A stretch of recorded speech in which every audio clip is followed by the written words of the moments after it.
ये एक संविधान के इम्पोर्टेंट 400 क्वेश्चंस की सीरीज है। यदि आपने इससे पहले की वीडियो नहीं देखी तो प्लेलिस्ट में जाकर इसे जरूर देखें। भारत के महान्यायवादी अटॉर्नी जनरल के संबंध में क्या सत्य है? विकल्प हैं: वह संसद की कार्यवाही में भाग नहीं ले सकता, उसे संसद में मतदान का अधिकार है, वह संसद की किसी समिति का सदस्य हो सकता है, वह सरकार का स्थायी कर्मचारी होता है। सही उत्तर है सी, वह संसद की किसी समिति का सदस्य हो सकता है। महान्यायवादी अनुच्छेद 76 भारत सरकार का मुख्य कानूनी सलाहकार होता है। उसे संसद के दोनों सदनों की कार्यवाही में बोलने और भाग लेने का अधिकार है, लेकिन मतदान का अधिकार नहीं है। वह संसदीय समितियों का सदस्य भी हो सकता है। इनकी योग्यता सर्वोच्च न्यायालय के न्यायाधीश के समान होनी चाहिए। वित्त आयोग का गठन संविधान के किस अनुच्छेद के तहत किया जाता है? विकल्प है: अनुच्छेद 280, अनुच्छेद 324, अनुच्छेद 148, अनुच्छेद 315। सही उत्तर है अ, अनुच्छेद 280। वित्त आयोग एक संवैधानिक निकाय है जिसका गठन हर 5 वर्ष में राष्ट्रपति द्वारा किया जाता है। इसका मुख्य कार्य केंद्र और राज्यों के बीच करों से होने वाली आय के वितरण पर सिफारिशें देना है। अनुच्छेद 324 निर्वाचन आयोग से, 148 कैग से और 315 यूपीएससी से संबंधित है। वित्त आयोग में एक अध्यक्ष और 4 अन्य सदस्य होते हैं। आयोग की सिफारिशें सलाहकारी प्रकृति की होती हैं, सरकार के लिए बाध्यकारी नहीं।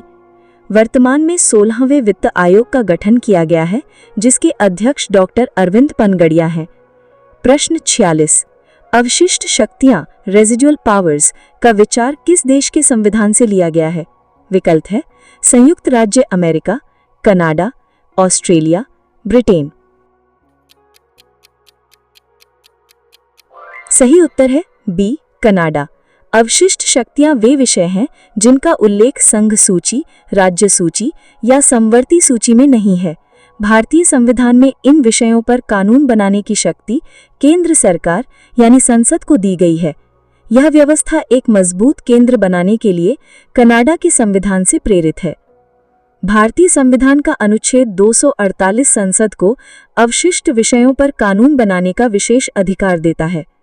यह व्यवस्था अमेरिका और ऑस्ट्रेलिया के विपरीत है, जहां अवशिष्ट शक्तियां राज्यों के पास होती हैं। सरकार या आयोग का गठन किस विषय पर सुझाव देने के लिए किया गया था? विकल्प है: बैंकिंग सुधार, चुनावी सुधार, केंद्र राज्य संबंध, पुलिस सुधार। सही उत्तर है सी, केंद्र राज्य संबंध।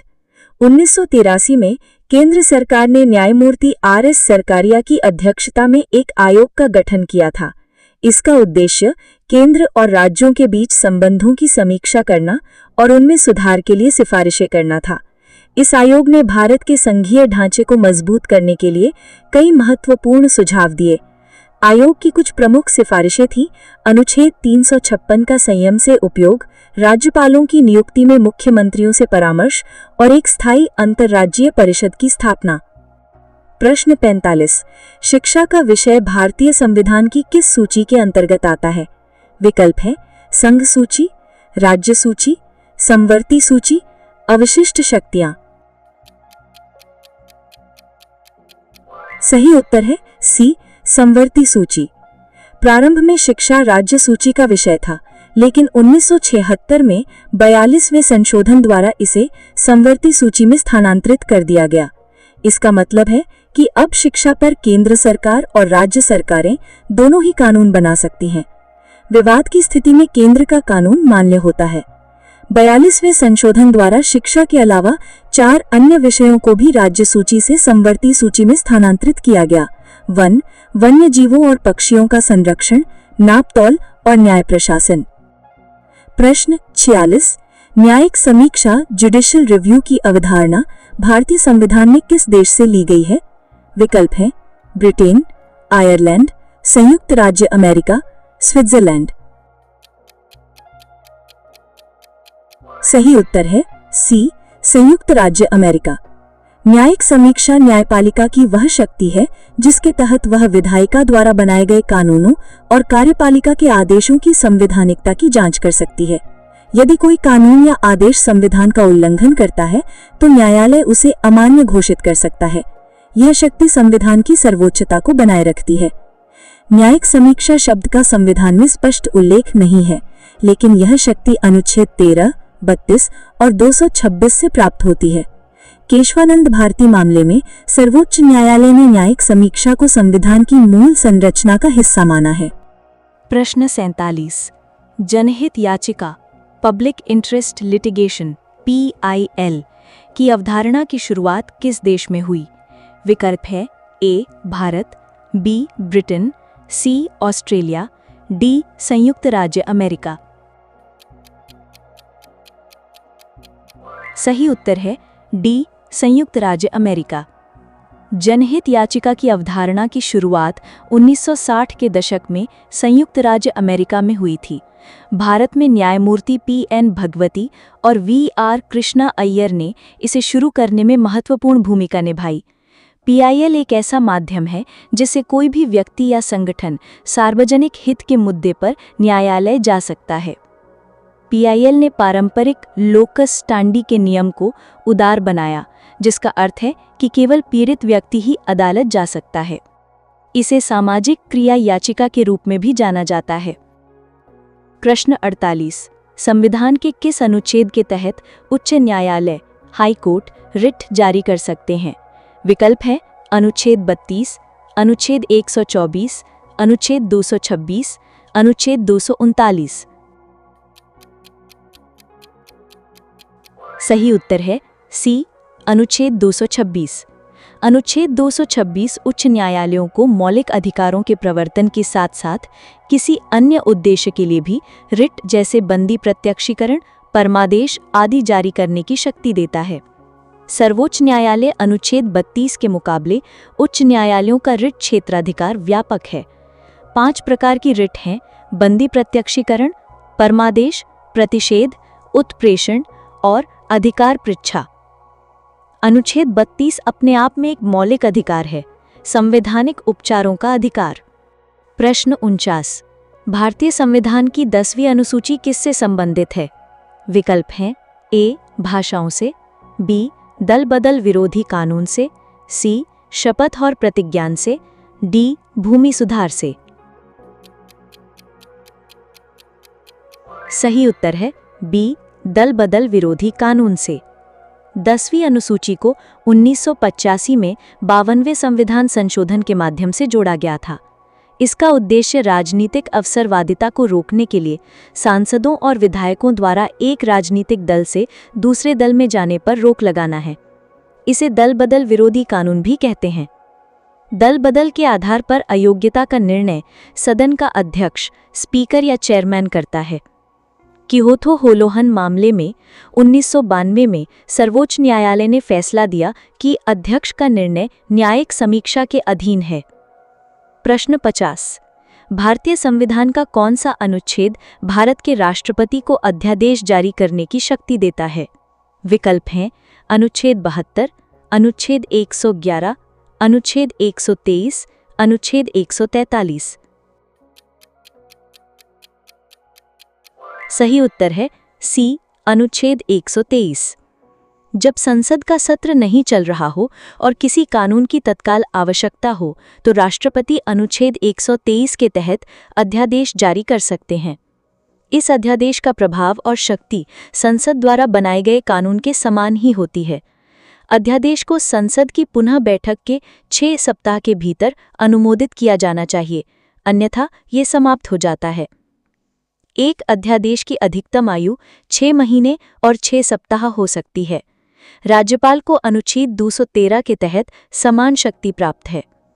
प्रश्न 51। जम्मू और कश्मीर राज्य से संबंधित अनुच्छेद 370 को भारतीय संविधान से कब निष्प्रभावी किया गया? विकल्प है 15 अगस्त 2018, 26 जनवरी 2019, 5 अगस्त 2019, 31 अक्टूबर 2020। सही उत्तर है C 5 अगस्त 2019। 5 अगस्त 2019 को भारत सरकार ने एक ऐतिहासिक कदम उठाते हुए राष्ट्रपति के आदेश द्वारा अनुच्छेद 370 के अधिकांश प्रावधानों को निष्प्रभावी कर दिया, जिससे जम्मू और कश्मीर का विशेष दर्जा समाप्त हो गया। इसके साथ ही राज्य को जम्मू कश्मीर और लद्दाख नामक 2 केंद्र शासित प्रदेशों में पुनर्गठित किया गया। ये कार्य राष्ट्रपति के आदेश CO 272 और संसद द्वारा पारित जम्मू और कश्मीर पुनर्गठन अधिनियम 2019 के माध्यम से किया गया। जम्मू कश्मीर केंद्र शासित प्रदेश में एक विधानसभा होगी, जबकि लद्दाख में नहीं। प्रश्न 52। भारतीय संविधान का कौन सा अनुच्छेद विधि के समक्ष समता से संबंधित है? विकल्प है अनुच्छेद 14, अनुच्छेद 15, अनुच्छेद 16, अनुच्छेद 17। सही उत्तर है ए, अनुच्छेद 14। अनुच्छेद 14 ये सुनिश्चित करता है कि राज्य भारत के क्षेत्र में किसी भी व्यक्ति को कानून के समक्ष समता या कानूनों के समान संरक्षण से वंचित नहीं करेगा। इसका सरल अर्थ है कि कानून की नज़र में सभी नागरिक समान हैं, चाहे उनका पद, धर्म, जाति या लिंग कुछ भी हो। अनुच्छेद 14 में 2 अवधारणाएं शामिल हैं: विधि के समक्ष समता, ब्रिटिश अवधारणा, और विधियों का समान संरक्षण, अमेरिकी अवधारणा। ये अधिकार नागरिकों और गैर नागरिकों दोनों के लिए उपलब्ध है। प्रश्न 53। किस संविधान संशोधन अधिनियम ने आर्थिक रूप से कमजोर वर्गों के लिए 10% आरक्षण का प्रावधान किया है? विकल्प हैं 101वां संशोधन अधिनियम, 102वां संशोधन अधिनियम, 103वां संशोधन अधिनियम, 104वां संशोधन अधिनियम। सही उत्तर है सी, 103वां संशोधन अधिनियम। 103वां संविधान संशोधन अधिनियम 2019 के द्वारा संविधान में 15(6) और 16(6) को जोड़ा गया। ये राज्य को सामान्य वर्ग के आर्थिक रूप से कमजोर वर्गों के लिए शैक्षणिक संस्थानों और सरकारी नौकरियों में 10% तक आरक्षण प्रदान करने का अधिकार देता है। ये पहली बार है कि आर्थिक आधार पर आरक्षण प्रदान किया गया है। सुप्रीम कोर्ट ने 2022 में जनहित अभियान बनाम भारत संघ मामले में इस संशोधन की वैधता को बरकरार रखा है। 101वां संशोधन जीएसटी से, 102वां राष्ट्रीय पिछड़ा वर्ग आयोग को संवैधानिक दर्जे से और 104वां लोकसभा विधानसभाओं में SC/ST आरक्षण के विस्तार से संबंधित है। प्रश्न 54। हाल ही में पारित नारी शक्ति वंदन अधिनियम 106वां संविधान संशोधन किससे संबंधित है? विकल्प है महिलाओं के लिए संपत्ति का अधिकार, बी कार्यस्थल पर यौन उत्पीड़न की प्रतिबंधता, सी लोकसभा और राज्य विधानसभाओं में महिलाओं के लिए 33% आरक्षण, डी लड़कियों के लिए मुफ्त शिक्षा। सही उत्तर है सी, लोकसभा और राज्य विधानसभाओं में महिलाओं के लिए 33% आरक्षण।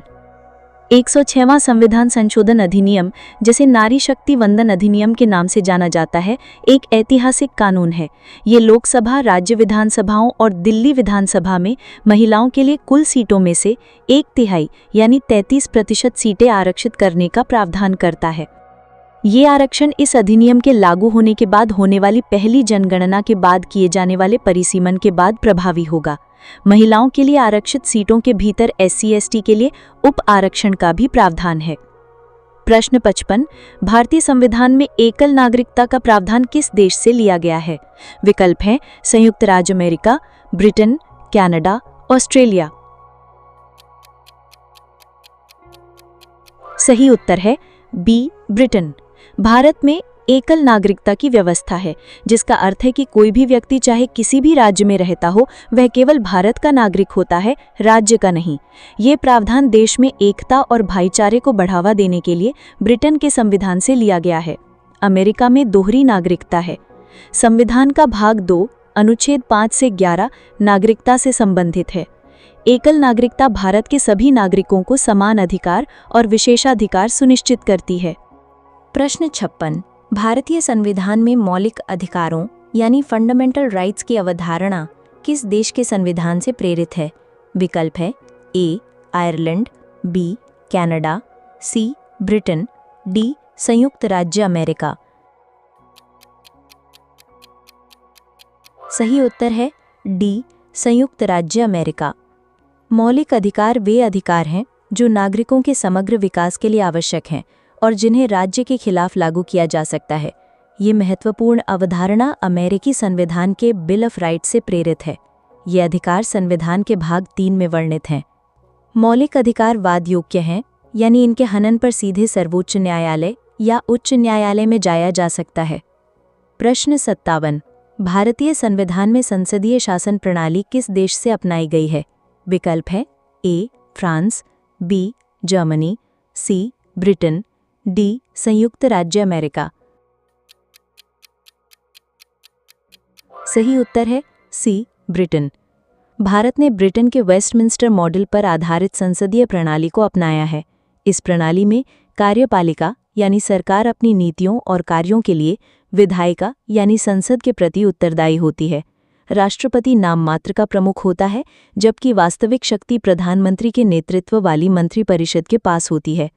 इस प्रणाली की मुख्य विशेषताएं हैं नाममात्र और वास्तविक कार्यपालिका की उपस्थिति, बहुमत दल का शासन और मंत्रिपरिषद का सामूहिक उत्तरदायित्व। ये प्रणाली कार्यपालिका और विधायिका के बीच सहयोग और समन्वय पर आधारित है। प्रश्न 57।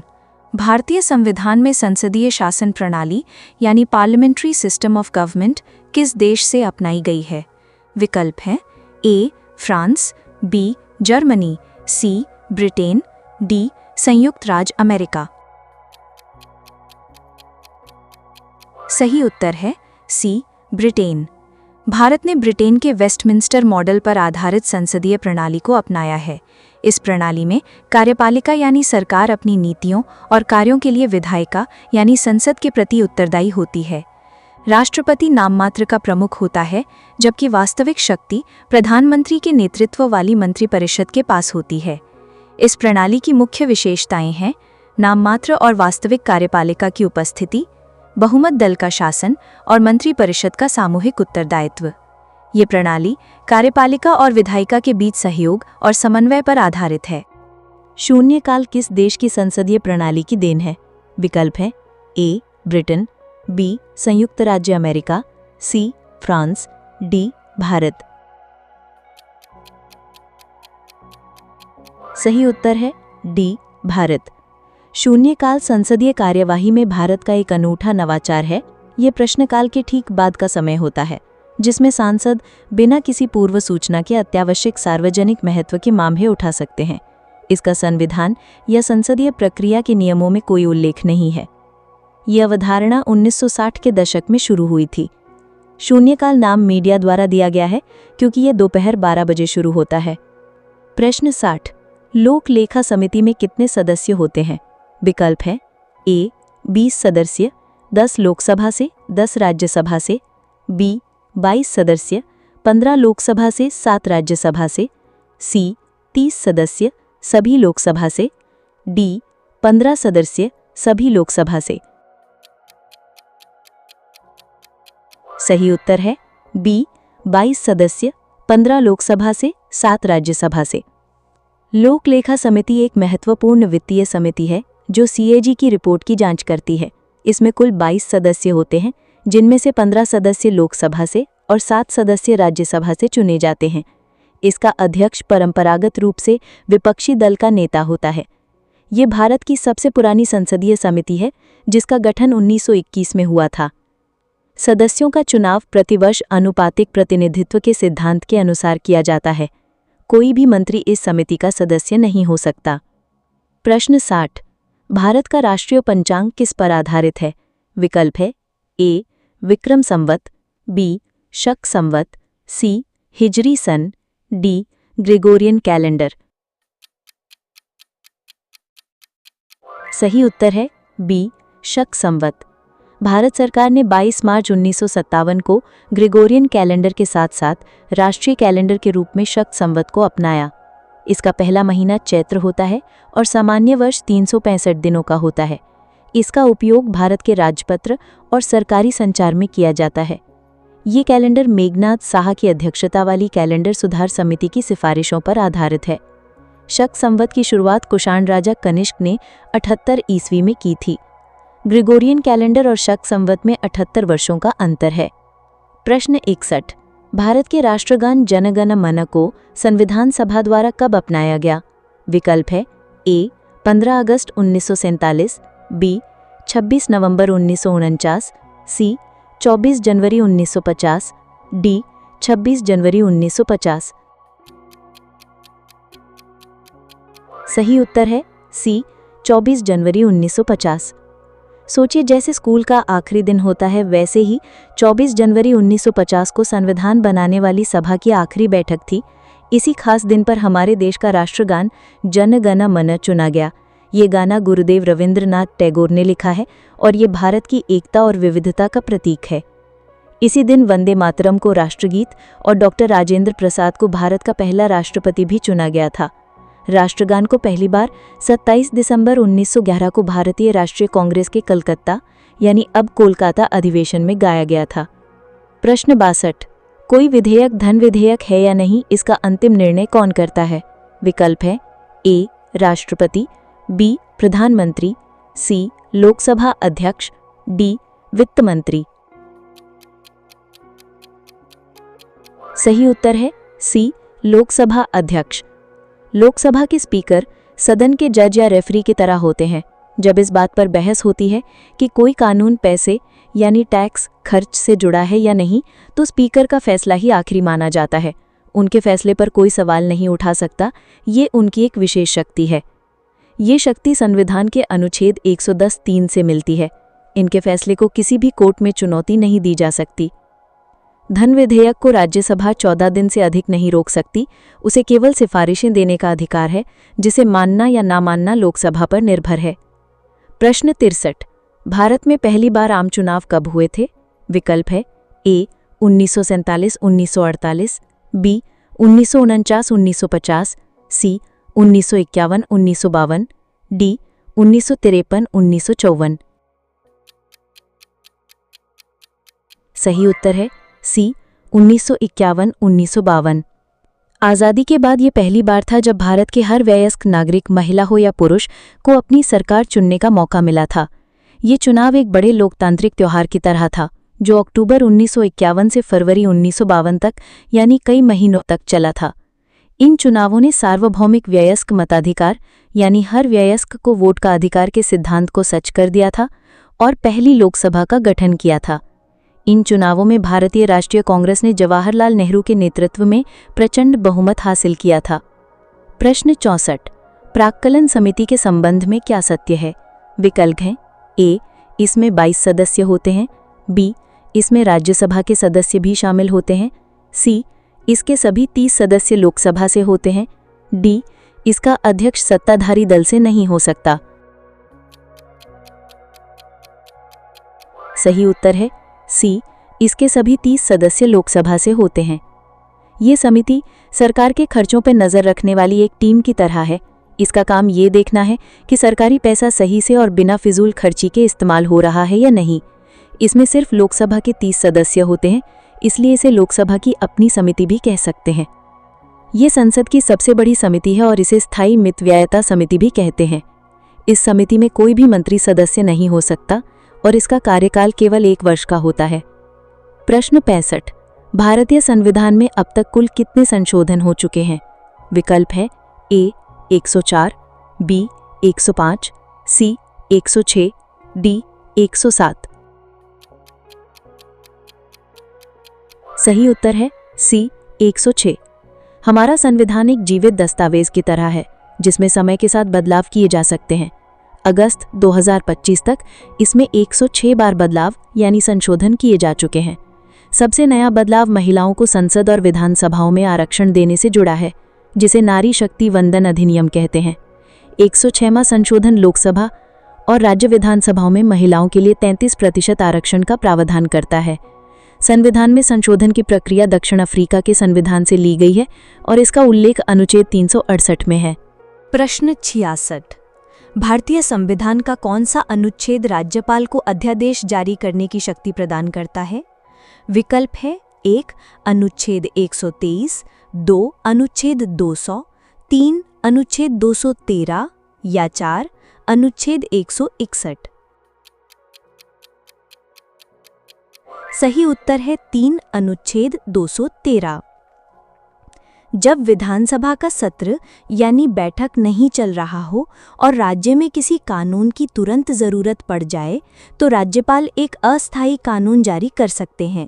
इसे ही अध्यादेश कहते हैं। ये बिल्कुल वैसी ही शक्ति है जैसी देश के लिए राष्ट्रपति के पास होती है। राष्ट्रपति को ये शक्ति अनुच्छेद 123 के तहत मिलती है। ये दोनों अनुच्छेद परीक्षा में अक्सर पूछे जाते हैं। राज्यपाल के अध्यादेश को विधानसभा की बैठक शुरू होने के 6 सप्ताह के भीतर मंजूरी मिलनी जरूरी है, वरना ये अपने आप खत्म हो जाता है। प्रश्न 67। राष्ट्रपति की क्षमादान की शक्ति पार्डनिंग पावर किस अनुच्छेद के अंतर्गत आती है? विकल्प है 1 अनुच्छेद 72, 2 अनुच्छेद 123, 3 अनुच्छेद 143 या 4 अनुच्छेद 61। सही उत्तर है 1 अनुच्छेद 72। राष्ट्रपति के पास एक विशेष शक्ति होती है जिससे वे किसी दोषी व्यक्ति की सजा को माफ कर सकते हैं, कम कर सकते हैं या बदल सकते हैं। ये शक्ति मौत की सजा पर भी लागू होती है। ये न्याय में दया का भाव बनाए रखने के लिए एक महत्वपूर्ण प्रावधान है। अनुच्छेद 72 राष्ट्रपति के लिए है, जबकि इसी तरह की शक्ति राज्यपाल को अनुच्छेद 161 के तहत मिलती है। हालांकि राज्यपाल मौत की सजा पूरी तरह माफ नहीं कर सकते। राष्ट्रपति अपनी इस शक्ति का प्रयोग केंद्रीय मंत्रिपरिषद की सलाह पर ही करते हैं, अपने विवेक से नहीं। राज्य विधानसभा में धन विधेयक किसकी पूर्व अनुमति से ही प्रस्तुत किया जा सकता है? विकल्प हैं 1 मुख्यमंत्री, 2 अध्यक्ष यानी स्पीकर, 3 वित्त मंत्री, 4 राज्यपाल। सही उत्तर है 4 राज्यपाल। जब भी राज्य सरकार को पैसों से जुड़ा कोई कानून जैसे नया टैक्स लगाना या खर्च करना विधानसभा में लाना होता है तो उसे पहले राज्य के मुखिया यानी राज्यपाल से इजाजत लेनी पड़ती है। बिना उनकी अनुमति के ऐसा कोई भी विधेयक पेश नहीं किया जा सकता। ठीक इसी तरह केंद्र सरकार को धन विधेयक लोकसभा में पेश करने से पहले राष्ट्रपति की अनुमति लेनी होती है। धन विधेयक को विधान परिषद यदि राज्य में है 14 दिनों से ज्यादा नहीं रोक सकती, जिससे वित्तीय मामलों में विधानसभा की सर्वोच्चता बनी रहती है। संविधान के मूल ढांचे का सिद्धांत सर्वोच्च न्यायालय ने किस वाद में प्रतिपादित किया था? विकल्प हैं 1 गोलखनाथवाद 1967, 2 केशवानंद भारतीवाद 1973, 3 मिनर्वा मिल्सवाद 1980 या 4 एसआर बोम्बईवाद 1994। सही उत्तर है 2 केशवानंद भारतीवाद 1973। इस ऐतिहासिक केस में सुप्रीम कोर्ट ने कहा कि संसद संविधान को बदल तो सकती है, लेकिन उसकी नींव या मूल ढांचे को नहीं बदल सकती। जैसे आप किसी घर का रंग रोगन बदल सकते हैं, लेकिन उसकी नींव के खंभे नहीं तोड़ सकते। ये सिद्धांत संविधान की आत्मा की रक्षा करता है। मूल ढांचे में लोकतंत्र, धर्मनिरपेक्षता और शक्तियों का बंटवारा जैसी चीजें शामिल हैं, जिन्हें संसद भी नहीं हटा सकती। ये ऐतिहासिक फैसला सुप्रीम कोर्ट की अब तक की सबसे बड़ी संवैधानिक पीठ यानी 13 न्यायाधीशों द्वारा दिया गया था। प्रश्न 70। किस वाद में सर्वोच्च न्यायालय ने कहा कि प्रस्तावना संविधान का अंग है? विकल्प हैं ए बेरुबारी संघवाद 1960, बी केशवानंद भारतीवाद 1973, सी LIC ऑफ इंडियावाद 1995, डी उपरोक्त बी और सी दोनों। सही उत्तर है डी उपरोक्त बी और सी दोनों। प्रस्तावना हमारे संविधान की भूमिका या परिचय जैसी है। पहले सुप्रीम कोर्ट ने इसे संविधान का हिस्सा नहीं माना था, लेकिन केशवानंद भारती केस में अपनी गलती सुधारते हुए कहा कि प्रस्तावना संविधान का एक बहुत महत्वपूर्ण हिस्सा है। बाद में LIC केस में भी यही बात दोहराई गई। बेरुदारी वाद 1907 में प्रस्तावना को संविधान का अंग नहीं माना गया था। ये एक महत्वपूर्ण अपवाद है जो पूछा जाता है। प्रस्तावना में अब तक केवल एक बार 42वें संशोधन 1976 द्वारा समाजवादी, पंथ निरपेक्ष और अखंडता शब्द जोड़े गए हैं। प्रश्न 71। भारतीय संविधान का कौन सा भाग नागरिकता से संबंधित है? विकल्प हैं 1 भाग 1, 2 भाग 2, 3 भाग 3 या 4 भाग 4? सही उत्तर है 2 भाग 2।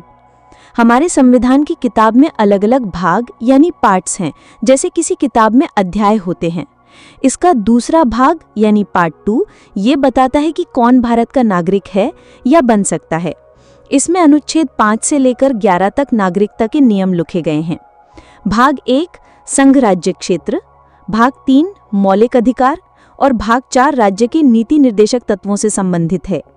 भारत में ब्रिटेन के समान एकल नागरिकता का प्रावधान है, जिसका अर्थ है कि हम केवल भारत के नागरिक हैं, किसी राज्य के अलग से नागरिक नहीं हैं। प्रश्न 72। भारत में अब तक राष्ट्रीय आपातकाल अनुच्छेद 352 कितनी बार लगाया गया है? विकल्प हैं 1 1 बार, 2 2 बार, 3 3 बार या 4 4 बार। सही उत्तर है 3 बार। राष्ट्रीय आपातकाल देश पर आए किसी बड़े खतरे जैसे युद्ध या बाहरी आक्रमण के समय लगाया जाता है। भारत में ऐसा 3 बार हुआ है। 1962 में चीन के साथ युद्ध, 1971 में पाकिस्तान के साथ युद्ध और 1975 में आंतरिक अशांति के कारण। अनुच्छेद 352 राष्ट्रीय आपातकाल, 356 राज्यों में राष्ट्रपति शासन और 360 वित्तीय आपातकाल से संबंधित है। 1975 का आपातकाल आंतरिक अशांति के आधार पर लगा था, जिसे 44वें संशोधन द्वारा सशस्त्र विद्रोह शब्द से बदल दिया गया ताकि इसका दुरुपयोग न हो। प्रश्न 73। किस प्रकार के आपातकाल के दौरान अनुच्छेद 20 और 21 को निलंबित नहीं किया जा सकता? विकल्प हैं 1 राष्ट्रीय आपातकाल, 2 राज्य में राष्ट्रपति शासन, 3 वित्तीय आपातकाल या 4 किसी भी आपातकाल में नहीं। सही उत्तर है ए राष्ट्रीय आपातकाल अनुच्छेद 352। अनुच्छेद 21 हमें जीने का अधिकार देता है। 44वें संविधान संशोधन के बाद ये नियम बना कि चाहे देश में कितनी भी बड़ी इमरजेंसी क्यों न लग जाए, किसी भी नागरिक से उसके जीने का अधिकार अनुच्छेद 21 और अपराधों से संरक्षण का अधिकार अनुच्छेद 20 नहीं छीना जा सकता। ये महत्वपूर्ण बदलाव 1978 में 44वें संविधान संशोधन द्वारा किया गया था ताकि नागरिकों के सबसे जरूरी अधिकार सुरक्षित रहें।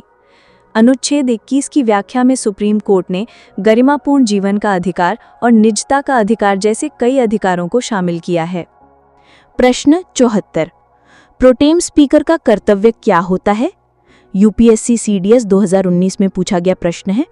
विकल्प हैं 1 अध्यक्ष की अनुपस्थिति में सदन की कार्यवाही चलाना, 2 नवनिर्वाचित सदस्यों को शपथ दिलाना, 3 अध्यक्ष के चुनाव तक कार्यवाहक अध्यक्ष के रूप में कार्य करना या 4 उपरोक्त बी और सी दोनों। सही उत्तर है 4 उपरोक्त बी और सी दोनों। जब नई लोकसभा बनती है तो एक स्थायी स्पीकर नहीं होता, तब राष्ट्रपति सदन के सबसे वरिष्ठ सदस्य को कुछ समय के लिए स्पीकर बना देते हैं, जिन्हें प्रोटेम स्पीकर कहते हैं। उनका मुख्य काम नए सांसदों को शपथ दिलाना और स्थायी स्पीकर का चुनाव करवाना होता है। ये एक अस्थायी पद है। जैसे ही स्थायी स्पीकर चुन लिया जाता है, प्रोटेम स्पीकर का काम खत्म हो जाता है। प्रोटेम स्पीकर की नियुक्ति राष्ट्रपति करते हैं, जबकि स्थायी लोकसभा अध्यक्ष स्पीकर लोकसभा के सदस्य अपने में से ही चुनते हैं। प्रश्न 75। राज्य का महाधिवक्ता यानी एडवोकेट जनरल अपना त्याग पत्र किसे देता है? विकल्प हैं ए राज्य के मुख्यमंत्री, बी राज्य के राज्यपाल, सी उच्च न्यायालय के मुख्य न्यायाधीश या डी भारत के राष्ट्रपति। सही उत्तर है बी राज्य के राज्यपाल। जैसे देश के लिए महान्यायवादी होते हैं, वैसे ही राज्य के लिए महाधिवक्ता होते हैं, जो राज्य सरकार के सबसे बड़े वकील होते हैं। राज्यपाल ही उन्हें नौकरी पर रखते हैं, इसलिए जब उन्हें अपना पद छोड़ना होता है तो वे अपना इस्तीफा भी राज्यपाल को ही सौंपते हैं।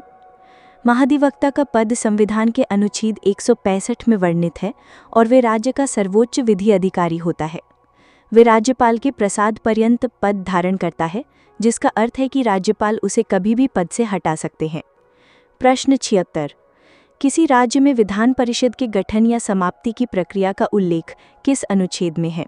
विकल्प हैं ए अनुच्छेद 168, बी अनुच्छेद 169, सी अनुच्छेद 170 या डी अनुच्छेद 171? सही उत्तर है बी अनुच्छेद 169। किसी राज्य में विधान परिषद यानी जो विधानसभा की तरह दूसरा सदन होता है, बनाना या हटाना एक 2 चरण की प्रक्रिया है। पहले उस राज्य की विधानसभा को एक विशेष बहुमत से प्रस्ताव पास करना होता है, फिर उस प्रस्ताव के आधार पर अंतिम फैसला देश की संसद लेती है। विधान परिषद बनाने या समाप्त करने की अंतिम शक्ति संसद के पास है, लेकिन वे राज्य विधानसभा की सिफारिश के बिना ऐसा नहीं कर सकती। इस प्रक्रिया के लिए संविधान में संशोधन की आवश्यकता नहीं होती, संसद इसे साधारण बहुमत से कर सकती है। प्रश्न 77। संविधान की किस अनुच्छेद के तहत हिंदी को संघ की राजभाषा का दर्जा दिया गया है? विकल्प है ए अनुच्छेद 341, बी अनुच्छेद 343, सी अनुच्छेद 345 या डी अनुच्छेद 348? सही उत्तर है बी अनुच्छेद 343। संविधान बनाने वालों ने तय किया कि भारत सरकार के कामकाज की भाषा हिंदी होगी और लिखने के लिए देवनागरी लिपि का इस्तेमाल होगा। ये फैसला 14 सितंबर 1949 को लिया गया था, इसलिए हम हर साल इस दिन को हिंदी दिवस के रूप में मनाते हैं। संविधान की 8वीं अनुसूची में वर्तमान में 22 भाषाओं को आधिकारिक रूप से मान्यता दी गई है। अनुच्छेद 348 के अनुसार सुप्रीम कोर्ट और सभी हाईकोर्ट में कार्यवाही की भाषा अंग्रेजी है।